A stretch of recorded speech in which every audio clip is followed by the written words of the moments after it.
एक ऐसे कवि का मैं आप लोगों को जीवन परिचय बताने जा रहा हूँ जो अपने आप में ही खुद एक बहुत बड़े रहस्य है। क्या है? रहस्य। रहस्य माने क्या होता है? रहस्य माने बताओ, रहस्य माने क्या होता है? उनमें कुछ अलौकिक गुण है। अच्छा, और कोई नहीं मालूम? छुपी बातें। चलिए, ये पहला टॉपिक ही आपका गृह कार्य होगा। एक खोज के लाना सब लोग, अभी बता दीजिएगा, अच्छा ही रहेगा। आज आप लोगों को बताने जा रहे हैं लोकनायक गोस्वामी तुलसीदास जी की हिस्ट्री, जी का इतिहास कि तुलसीदास जी कौन थे। ध्यान दीजिएगा, जब आप लोग हिंदी साहित्य पढ़ रहे थे तो उसमें आप लोगों को बताया गया था कि हिंदी साहित्य के 4 कालक्रमों में दूसरे कालक्रम का नाम आता है भक्ति काल। पहला क्या था? आदिकाल। दूसरा भक्ति काल। तीसरा रीतिकाल। रीतिकाल। और चौथा आधुनिक काल। आधुनिक काल। इतना सबको पता है? Yes sir. आदिकाल को और किस नाम से जाना जाता है? वीर गाथा काल। ठीक है। और भक्ति काल को पूर्व मध्य काल। रीति काल को और आधुनिक काल जो नवयुग काल के नाम से जाना जाता है। तो जो दूसरा काल हुआ जिसका नाम भक्ति काल पड़ा, इस भक्ति काल को 2 भागों में विभाजित किया गया। कितने भागों में? 2 भागों में। 2 भाग कौन कौन? सगुण और निर्गुण। क्या हुआ? अभी अभी चालू हुआ, 20 मिनट जाएगा। तो सगुण और निर्गुण, ध्यान दीजिएगा। सगुण शाखा को भी 2 भागों में और निर्गुण को भी 2 भागों में। अब यहाँ पर प्रश्न यह उठता है कि भक्ति काल को जब 2 भागों में बांटा गया तो पहले सगुण आया कि निर्गुण? सगुण आया। पहले निर्गुण आया ना? पहले निराकार, फिर दूसरा क्या आया? सगुण। तभी ना देखिए, निर्गुण में 2 भाग हुए, एक ज्ञानाश्रयी और दूसरा प्रेमाश्रयी। ज्ञानाश्रयी शाखा के प्रवर्तक कबीर संत कबीरदास। कबीरदास जी का जन्म देखिए 1398, पता है? लेकिन जब सगुण आता है, और सगुण के भी 2 भाग हुए, कौन कौन? कृष्णाश्रयी, रामाश्रयी और कृष्णाश्रयी। याद रखना है, पहले रामाश्रयी फिर कृष्णाश्रयी। रामाश्रयी शाखा के प्रवर्तक कवि गोस्वामी तुलसीदास और कृष्णाश्रयी सूरदास। ध्यान दीजिएगा। अब सूरदास जी का जन्म 1478 आया और तुलसीदास का 1532, लेकिन कबीर 1398। ध्यान दीजिएगा। तो निर्गुण पहले, फिर सगुण। तो सगुण में रामाश्रयी शाखा, ये रामाश्रयी क्या है? राम की लीला है। ऐसी शाखा जिस शाखा में भगवान राम का वर्णन किया गया, वह शाखा रामाश्रयी शाखा के नाम से संबोधित हुई। ठीक। अब ध्यान दीजिएगा, रामाश्रयी शाखा के सर्वश्रेष्ठ कवियों में से एक अद्वितीय कवि का नाम गोस्वामी तुलसीदास। महाकवि गोस्वामी तुलसीदास हिंदी साहित्य के सर्वश्रेष्ठ कवियों में अगर नाम विख्यात है तो गोस्वामी तुलसीदास। ऐसे महान कवि गोस्वामी तुलसीदास जी का जीवन परिचय आप पढ़ने जा रहे हैं, जिनके दम पर आज हम लोग महान महान किताबें पढ़ते हैं, उन किताब, उन पुस्तक, उन ग्रंथों को अगर लिखा तो गोस्वामी तुलसीदास ने। आप लोग अपने मन से बताइए, बुद्धि विवेक का इस्तेमाल ज़्यादा नहीं करना है। ऐसा कौन नहीं होगा जिसके घर में रामचरितमानस किताब न हो? बताओ, सब क्या रहता है? हनुमान चालीसा की छोटी सी किताब आती हो, किसके पास नहीं होगा? सब लोग अपने रखते, जो छोटे से मंदिर बनाते हैं उसमें रखा रहता है। ये हनुमान चालीसा, रामचरितमानस नामक महाकाव्य किसने लिखा? तुलसीदास ने। गोस्वामी तुलसीदास। ऐसे महान गोस्वामी तुलसीदास का जीवन चरित्र मैं आप लोगों को एज कहानी के रूप में बता रहा हूँ। ध्यान दीजिएगा, कॉपी किताब सब बंद किए रहो, कोई खोलेगा नहीं कॉपी किताब। पहले बात ध्यान से सुन लो, किताब में लिखा रहेगा वही, ठीक है? महाकवि गोस्वामी तुलसीदास जी का जन्म हिंदी कैलेंडर के अनुसार अगर बताएं तो क्या था बताओ? हाँ, संवत 1554 विक्रम में। कब? संवत 1554 विक्रम में गोस्वामी तुलसीदास जी का जन्म हुआ। इनके जन्म के संबंध में एक दोहा प्रचलित है, जानते हैं क्या है? संवत 1554 से कालिंदी के तीर श्रावण शुक्ला सप्तमी तुलसी धर्यो शरीर। ठीक, क्या था? संवत 1554 से कालिंदी के तीर और श्रावण शुक्ला सप्तमी तुलसी धर्यो शरीर। आइए इसका अर्थ हम लोग समझते हैं। कहा जा रहा है गोस्वामी तुलसीदास जी का जब जन्म हुआ तो उस समय हिंदी कैलेंडर के अनुसार संवत 1554 विक्रम था और सावन का महीना था। ध्यान दीजिएगा, संवत 1554 से कालिंदी माने यमुना नदी के किनारे, ठीक है? यमुना नदी के आसपास, ध्यान देना, 1554 विक्रम में सावन का महीना अब भी लगा है और सावन का महीना तब भी लगा। सावन के महीने में शुक्ल पक्ष, एक महीने में 2 पक्ष होता है, एक शुक्ल पक्ष और दूसरा कृष्ण पक्ष। तो शुक्ल पक्ष में अजोरिया उड़ी रहा था, ध्यान दे जाए। और जब कृष्ण माने काला होता है, जब कृष्ण पक्ष आता है तब अन्यरिया रात हो जाती है। 15 दिन का शुक्ल पक्ष समझ गया होगा। तो शुक्ल पक्ष सावन का महीना और सप्तमी दिन सोमवार। देवी नींद लगाता तो है, नींद नहीं लगनी चाहिए। ध्यान से बातें सुनते रहो, पानी कोई हो तो पिला दो, ध्यान देना। तो गोस्वामी तुलसीदास जी का जन्म अब सन अंग्रेजी तिथि के अनुसार बताया जाए तो सन 1532 ईस्वी, 32 सन 1532 ईस्वी में उत्तर प्रदेश राज्य में एक चित्रकूट नामक स्थान है।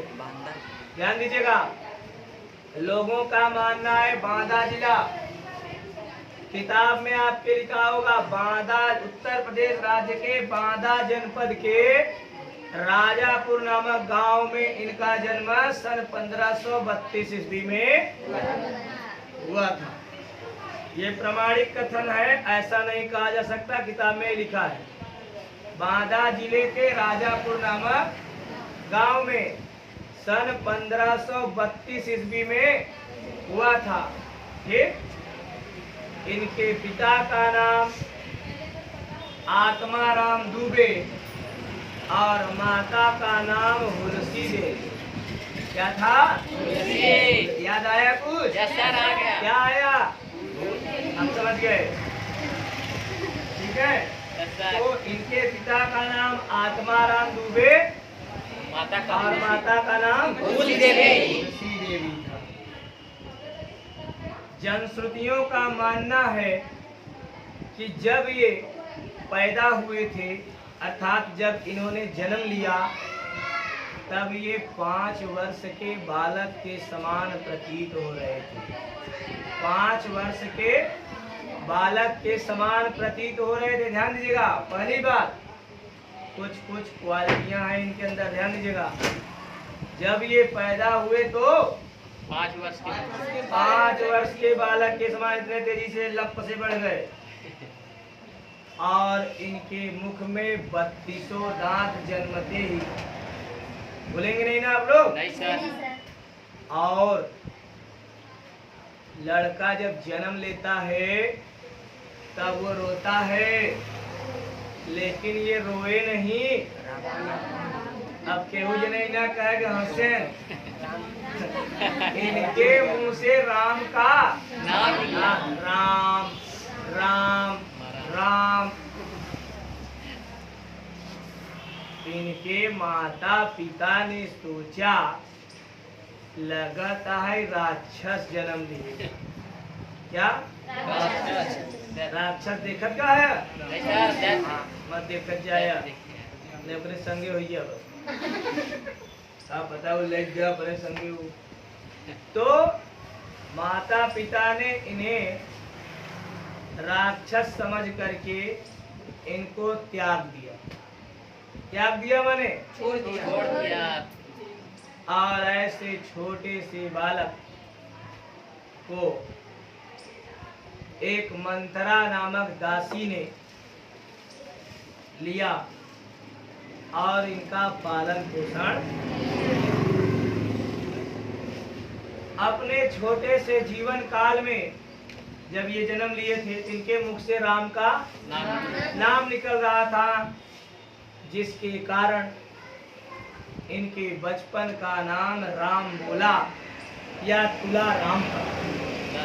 ध्यान देना, इनके बचपन का नाम राम बोला या तुला राम पड़ा। समझ में आ रहा है? Yes sir. पूछ सकता हूँ? Yes sir. राहुल आ रहा है ना? कहानी तुझे जीवतिया पूजा दिया सुन ल। जीवतिया पूजा आवे वाला बा यस सर। ना? Yes sir. कोई मेहरारू सितंबर में। क्या थी? कथा सुनाए। कथा नहीं होता, किस्सा कथा कहानी को लेकर वहाँ हर महिलाएं आपस में चर्चा कर। किस्सा उस्सा करती है ना। तो यहाँ भी आप लोग कहानी के रूप में सुन ले जा। फिर इसको लिखवा दीजिए। कहाँ तक पहुंची थी कहानी? मंदरा नामक महिला ने उनका पालन। मंत्रा नामक दासी ने इनका पालन पोषण किया और इनके बचपन का नाम राम बोला या तुला राम पड़ा। धीरे धीरे बालक बढ़ता गया और जब और बड़े हुए ये, तब उस दासी ने इन्हें ले जा करके बाबा नरहरि दास के आश्रम में इनका एडमिशन करवाया। क्या है? यह बालिका स्कूल जैसे है, सेवा सदन इंटरमीडिएट कॉलेज, वैसे उस समय क्या चलता था? बाबा नरहरि दास का आश्रम।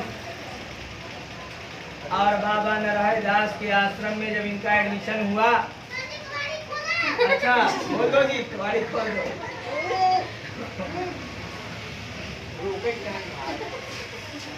काट दिया गया।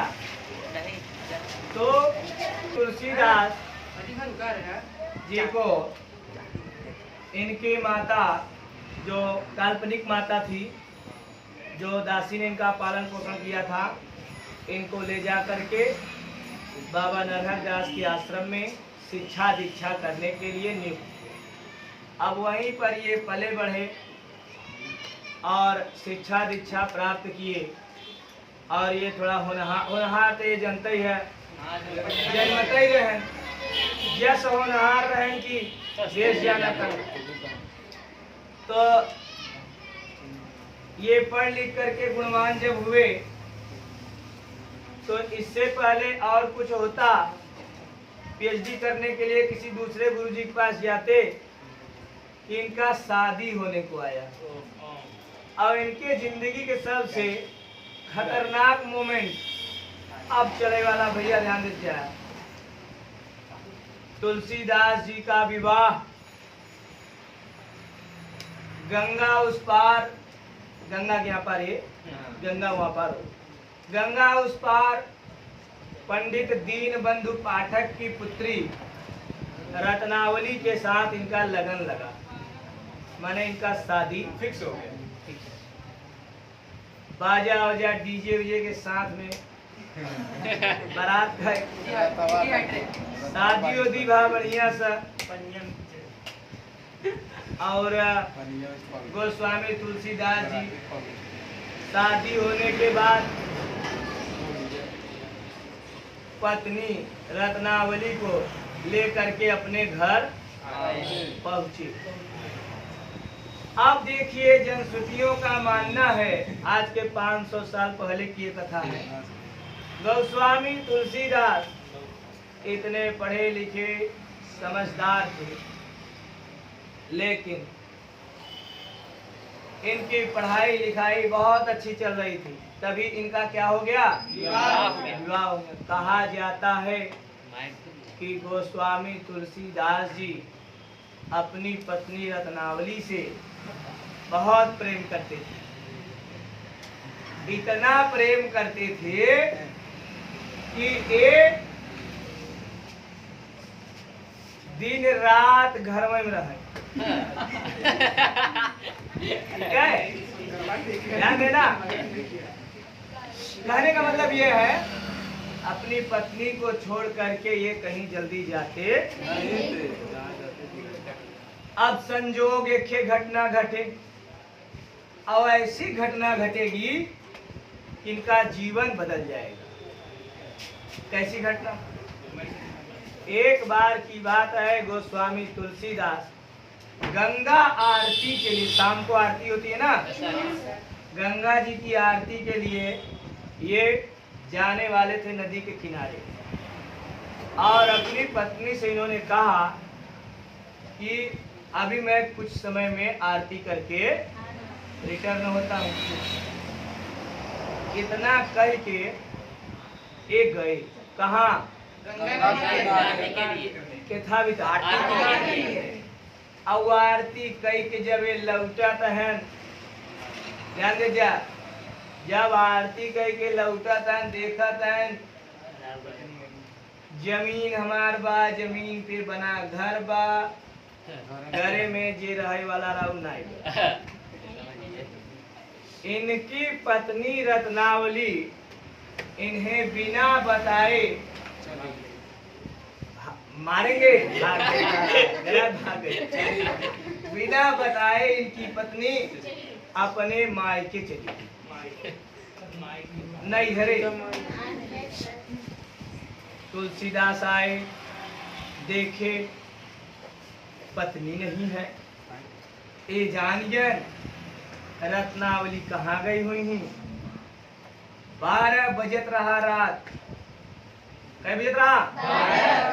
मध्य रात्रि, मिडनाइट। और इनके दिमागे पे सवार बा का रत्नावली।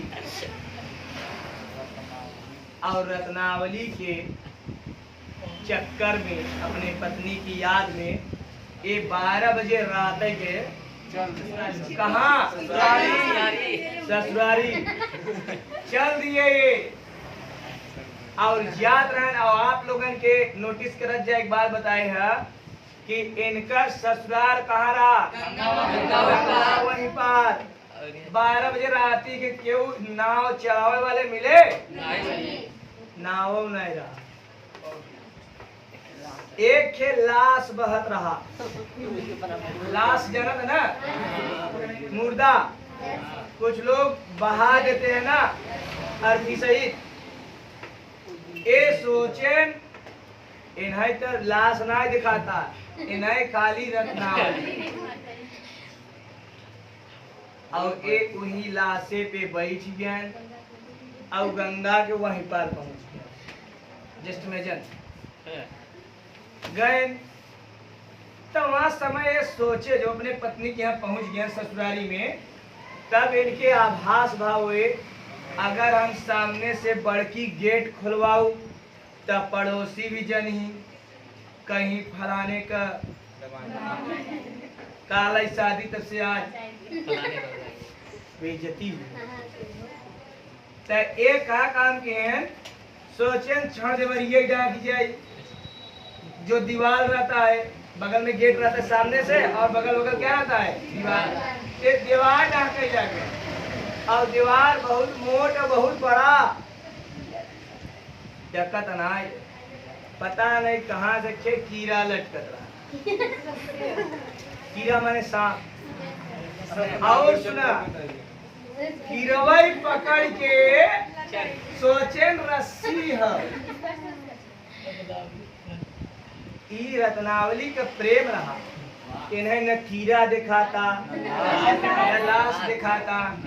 इतना प्रेम करते थे अपनी पत्नी से, याद रखत जा दोनों जने याद रखत जाए, विद्यार्थी और विद्यार्थिनी। फिर क्या हुआ, अच्छा कीड़ा के रस्सी समझ के डाक गए वहां पर कूदे धम से तक कूद के। अच्छा ये बात सत्य है, यह सत्य है, इस बात का रहस्य है, एक किताबों में लिखा है ऐसा, वही तो देख करके आपको बताया जा रहा है। एक के गाना तुझे सुने होगा, बताई दी का। Yes sir. इस गाने से थोड़ा थोड़ा ये वो होता है, क्या बोलते हैं, सबूत मिलता है कि वाकई में तुलसीदास रस्सी समझ के कीड़ा पकड़े, नाव समझ के मुर्दा बैठे, ऐसा लगता। गाने के बोलते आधी रात को आए बलम जी, शोर भइल मोरी कंगना में, और जैसे तुलसीदास कूद गए सांप पकड़ के अंगना में। तो इस गाने से क्या प्रतीत हो रहा है, बोलो। तुलसीदास वाकई में कीड़ा उड़ा पकड़े होंगे। Yes sir. अच्छा अब ये अपने मेन पॉइंट का रहा, रत्नावली पहुंचे, छोटका दरवाजा बेडरूम वाला, हल्का सा खटखटाए या डोर बटन लगा हो दबाए हो, है ना। 12 बजे रात की रत्नावली निकली, ये आइन देखा तहिन कदें मिलाइन मिलावत रहें कि के हो भाई देखिन त अब रत्नावली इन्हीं इनके जिंदगी में झटका, डॉक्टर झटका ना है इनके जिंदगी में एक छोटा सा नहीं बहुत बड़ा झटका लगा। अब का पत्नी होती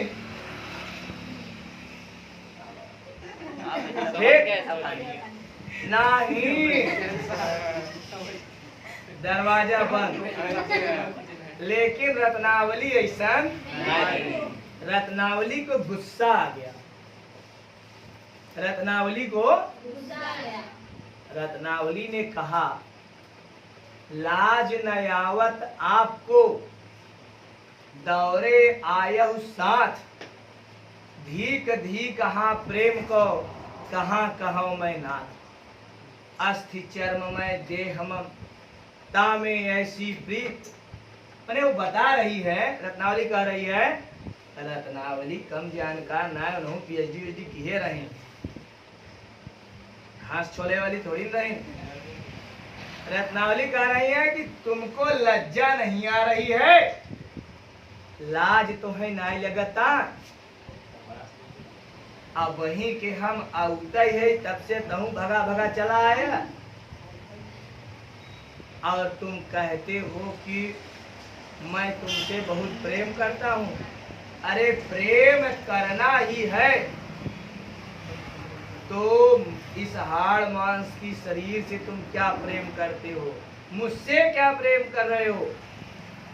उससे प्रेम करो जो तुम्हारे कई जन्मों को सुधार देगा। राम की, भगवान की, उनसे प्रेम करो, उनकी भक्ति करो। मेरी भक्ति कर रहा है गधा। कौन कहा? तुलसीदास के जान लेना भीतर मस्कवा चटकना लगा। एक कदम भीतर मस्कवा घाट सुने होगा। भीतर ही भीतर जान लेना दिल उनकर एकदम टूट गया और वो पीछे मुड़ गया। फिर नाय कहन हम तुलसी बेटवा तुम्हारा पति पहचान नहीं रही हो तुम, ऐसे बात बिल्कुल ना कहें। तुलसीदास तुरंत पीछे मुड़े और सीधा निकल गए। फिर दोबारा रत्नावली से उनकी भेंट। गोस्वामी तुलसीदास जी का मन खिन्न हो गया और उनकी आंखें खुल गई कि बात में सत्यता है। इतना प्रेम अगर मैं परमात्मा से करूं तो मेरा एक दो नहीं कई जन्म सुधर जाएगा। फिर वो वहां से निकले, शेष सनातन नामक विशेष गुरु जी के पास पहुंचे। गुरु जी थे शेष सनातन, पीएचडी कराते थे वो। अब आए थे पीजी करे रहे ना, UG PG BA MA use करे रहे नारायण दास के आश्रम से, गोलगोलैया वाले कॉलेज से। अब ये कहाँ गए? यूनिवर्सिटी गए पढ़ाई। अब वहां जा करके वेद वेदांग पुराण वेदों का इन्होंने गहन अध्ययन किया शेष सनातन जी के पास। और वहां पढ़ने के बाद ये देशाटन करने निकल पड़े। इस राज्य उस राज्य यहाँ वहां ऐसे घूमते रहे। इनका पूरा का पूरा जीवन घुमक्कड़ हो गया।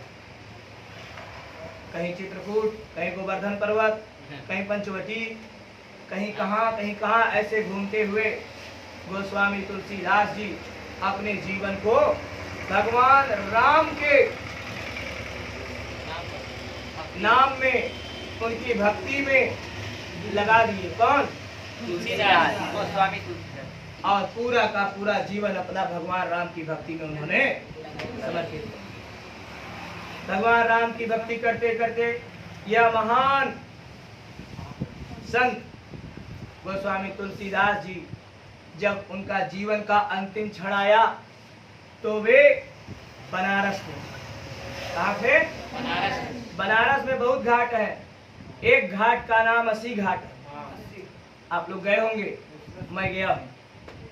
अस्सी घाट पे रहते हुए इन्होंने अपना जीवन लीला समाप्त। और इनके मृत्यु के संबंध में ध्यान दीजिएगा, एक दोहा भी प्रचलित है कि संवत 1680 अस्सी गंग के तीर श्रावण कृष्णा तीज शनि तुलसी तज्यो शरीर। ये आप लोगों को लिखना है। जीवन परिचय जब लिखेंगे तो जन्म का दोहा और मृत्यु का दोहा सेट करना होगा, ठीक है?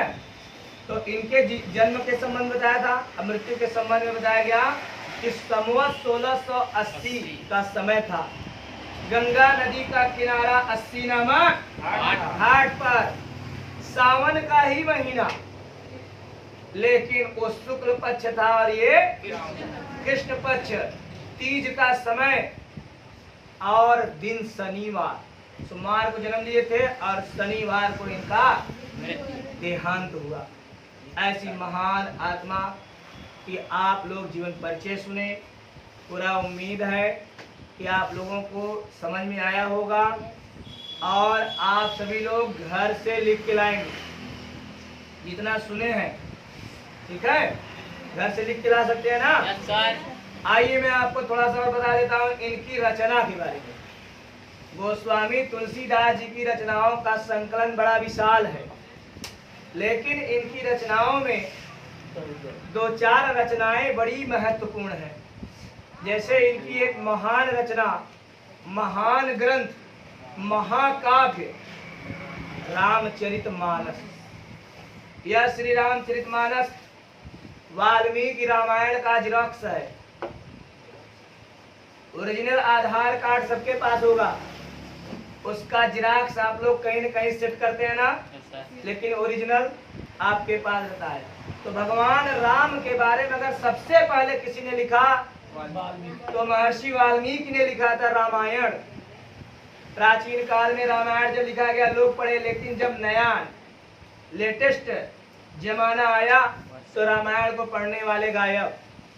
तब ऐसे महान संत गोस्वामी तुलसीदास जी का जन्म हुआ, जिन्होंने रामायण का ही एक नया वर्जन लॉन्च किया। उसका नाम क्या पड़ा? रामचरितमानस। उस समय की भाषा अवधी में लिखी गई, जब अवधी लोग पढ़ते थे। फिर वही रामचरितमानस अवधी भाषा को समझने वाले लेटेस्ट जमाने के कम हुए, फिर एक नया वर्जन आया, उसका थर्ड वर्जन आ रहा है, ध्यान देना। पहले वाल्मीकि रामायण रामचरितमानस ने सेकेंड कॉपी, अब उसका थर्ड वर्जन, तीसरा जेरॉक्स आ रहा है। राष्ट्र कवि मैथिली शरण गुप्त जी ने साकेत लिखा। राष्ट्र कवि मैथिली शरण गुप्त जी ने साकेत लिखा। या साकेत रामायण और रामचरितमानस को आधार बना करके तृतीय वर्जन आया इसका, खड़ी भाषा में। इस समय हम लोग कैसा बोलते हैं? अब खड़ी बोली आया है। कवि राष्ट्र कवि मैथिली शरण गुप्त ने कहा, हे भारत के वीरों, अब भी रामायण पढ़ लो। अरे आदि कवि वाल्मीकि ने संस्कृत में रामायण लिखा, कोई नहीं पढ़ा, पढ़ने वाले मर गए, रामायण भी मरी पड़ी है। उसका जेरॉक्स निकाला रामचरितमानस, गोस्वामी तुलसीदास ने अवधी भाषा में, उसको पढ़ने वाले 500 साल पहले खत्म। नया वर्जन खड़ी भाषा में मैथिली शरण गुप्त ने निकाला। साकेत श्री रामचरित का पूरा वर्णन है। समझ में आया? तो गोस्वामी तुलसीदास जी की महान ग्रंथ महाकाव्य क्या? रामचरितमानस। इसके अलावा और बहुत सी रचनाएं, जैसे रामलला नाचू, बरवय रामायण, वैराग्य संदीपनी, गीतावली, पदावली, दोहावली, रामाज्ञा प्रश्न, विनय पत्रिका। इस प्रकार से इनकी कुल प्रामाणिक 15 रचनाएं मिलती है, जो रामाश्रयी शाखा के कवियों में अनन्य कवि के रूप में इनको दृष्टिगोचर करती है। ऐसी महान आत्मा गोस्वामी तुलसीदास जी को सत सत प्रणाम और नमन। और आप लोगों को पता होगा, हनुमान चालीसा जो आप जाप करते हैं, वो गोस्वामी तुलसीदास जी ने ही। उसकी एक लाइन आप लोगों को याद होगा, क्या? जय हनुमान ज्ञान गुण सागर जय कपीस। ये तो सब पढ़ते हैं। एक लाइन और है, भूत पिशाच निकट नहीं आवे, महावीर जब नाम सुनावे। ना, हनुमान चालीसा आप सभी लोग याद कर लीजिएगा। अब आप लोगों को इसका जीवन परिचय कल लिखवा करके जल्द से जल्द धनुष भंग पाठ पढ़ाया जाएगा। ठीक है।